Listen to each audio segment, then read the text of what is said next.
할렐루야. 8월 28일 목요일 매일 성경 묵상입니다. 오늘 말씀은 시편 130편과 131편의 말씀입니다. 시편 130편은 시인 자신과 민족의 죄악을 통회하면서 사죄와 더불어서 구원을 간절히 구하는 참회 기도시입니다. 이러한 내용은 아마도 이스라엘이 하나님 앞에 범죄함으로 말미암아 징계를 당하여 바벨론에 의해서 멸망당하고 온 백성이 포로로 끌려가 생활하던 바벨론 포로기에 지어졌을 것으로 추정되고 있습니다. 이러한 배경을 통해서 1절을 보면 시인은 여호와여 내가 깊은 곳에서 주께 부르짖었나이다 라고 하죠. 그만큼 앞길이 막막하고 어찌 될지 모르는 그런 상황이었던 거죠. 시인이 당면했던 심한 고통과 압박을 비유하여 말한 겁니다.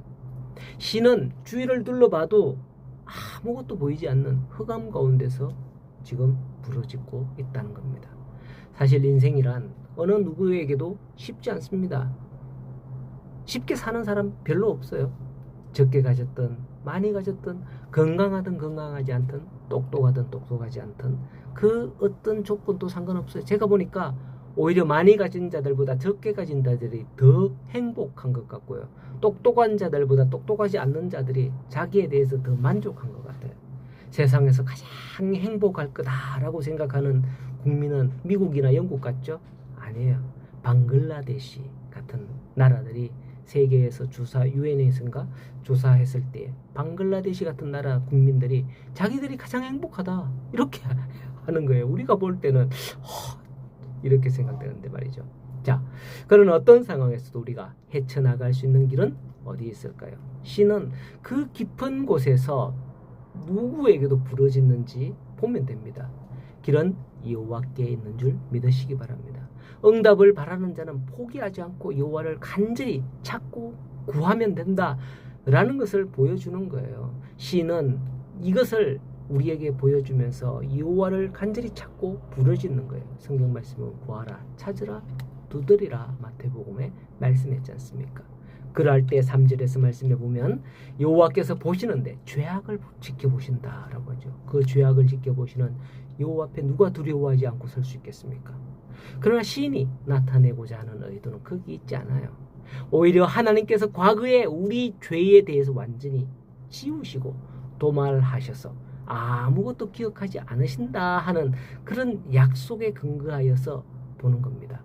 그래서 4절에 그러나 사유하심이 주께 있나이다 라고 말씀하는 거죠. 자기들은 아무 공로가 없다는 거예요. 우리에게는 의라고 할 만한 것이 전혀 없다는 것을 아셔야 합니다. 사람은 선악과를 먹음으로 전적으로 부패하고 타락하여서 한 사람도 죄가 없다 로마서에 말씀하잖아요.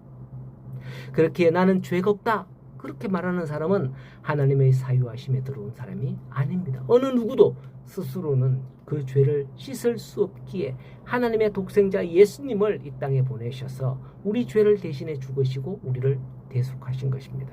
이게 하나님의 사유하심인데 이걸 거부하는 사람은 구원과 아주 거리가 먼 사람인 겁니다. 시인은 자기에게는 사유함이 없음을 알았기에 5절 말씀에 보면 내 영혼은 여호와를 기다리며 나는 주의 말씀을 바라는도다.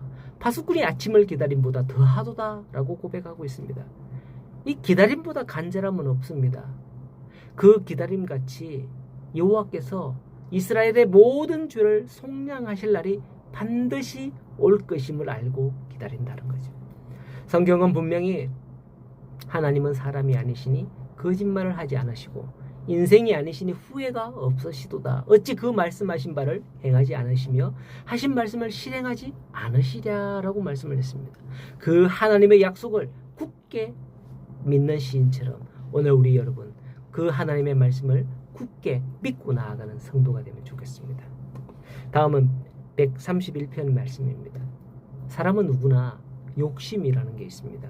많이 가졌으면 좋겠고 돈을 많이 벌었으면 좋겠고 맛있는 걸 많이 먹었으면 좋겠다고 합니다.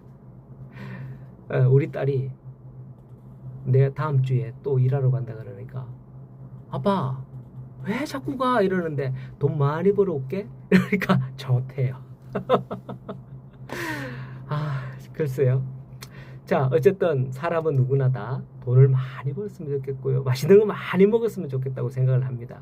그런데 여기서 시인의 고백을 들어보면 여호와여 내 마음이 교만하지 아니하고 내 눈이 오만하지 않으며 내가 큰 일과 감당하지 못할 놀라운 일을 하려고 힘쓰지 아니하나이다 라고 합니다. 이 시는 다윗이 지었는데요. 그렇기 때문에 일단 다윗의 마음이 어땠는지를 짐작할 수 있는 거예요. 그는 자신이 해야 되는 대적들 앞에서 스스로 헤쳐나갈 수 있는 기회도 많이 있었습니다. 그러나 다윗은 하나님이 자기를 세워주실 때까지 참고 끝까지 인내했던 사람 중에 하나였습니다. 형편과 처지, 상황이 바뀌면 당연히 교만해질 수밖에 없잖아요. 그 자기를 따르던 얼마나 많은 사람들이 있었습니까? 그런 가운데서도 다윗은 항상 겸손한 자세로 그렇게 나갔던 것을 볼 수 있죠. 사울이 도피할 때만 해도 자기 세력이 점점 많아지면 한 번쯤은 사울과 한번 대적해 볼 만한데 그런 생각도 저는 해요. 그런데 다윗은 전혀 그러하지 않았습니다. 심지어 골리앗을 물리쳤을 때 그는 국민적 영웅으로 추앙받았지만 결코 우쭐하거나 교만하지 않았잖아요. 이러한 다윗의 고백은 오늘날 살아가는 우리의 삶과도 전혀 무관하지 않습니다. 세상에서 주목을 받는 자리에 오르고 큰 성공을 거둔다 할지라도 겸손함을 가져야 합니다. 예수님께서도 자신은 섬김을 받으려 온 게 아니라 도리어 섬기려고 왔다라고 말씀하셨지 않습니까? 그런데 오늘날 교회 안에 보면 자기를 알아주지 않는다고 삐지고 자기가 높아지려고 하는 그런 사람들이 얼마나 많은지 몰라요. 이제부터는 주님의 마음을 본받고 다윗처럼 또한 겸손한 자가 되었으면 좋겠습니다. 3절에 보니까 다윗은 이스라엘아 지금부터 영원까지 여호와를 바라라 권면하고 있는 겁니다. 이처럼 이스라엘에게 하나님께만 희망을 두라고 말하는 데에는 그가 앞에서 고백한 것처럼 자신이 누리는 그 삶이 그 평안이 하나님으로부터 왔다는 걸 경험을 했기 때문이에요.